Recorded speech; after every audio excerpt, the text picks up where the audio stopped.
ನಮಸ್ಕಾರ, ನನ್ನ ಹೆಸರು ಆಹಾನು ಮತ್ತು ನಾನು ನಮ್ಮ ಅಜ್ಜಿನ ಜೊತೆಗೆ ಒಂದು ಹೊಸ ರೆಸಿಪಿ ಮಾಡುತ್ತಿದ್ದೀವಿ.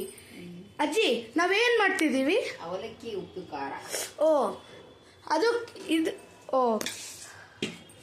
ಇದಕ್ಕೆ ಏನೇನು ಬೇಕು? ಮೊದಲಿಗೆ ಅವಲಕ್ಕಿಯನ್ನು ಚೆನ್ನಾಗಿ ಹುರಿದುಕೊಳ್ಳಬೇಕು. ಎಷ್ಟು ನಿಮಿಷಕ್ಕೆ?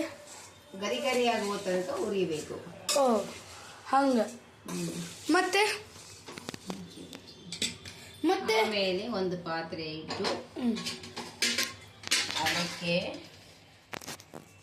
ಎಣ್ಣೆಯನ್ನು ಹಾಕಬೇಕು.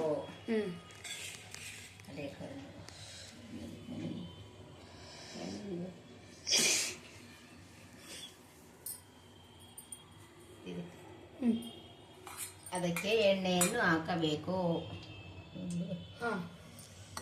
ಮತ್ತೆ ಆಮೇಲೆ ಸಾಸಿವೆ ಜೀರಿಗೆ ಹಾಕಬೇಕು.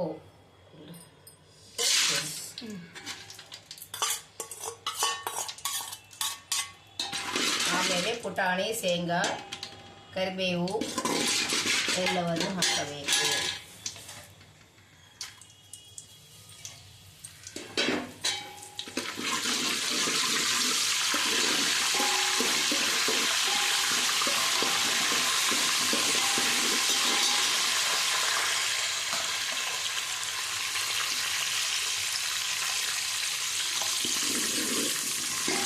ಆಮೇಲೆ ಹಸಿ ಖಾರ ಹಾಕಬೇಕು.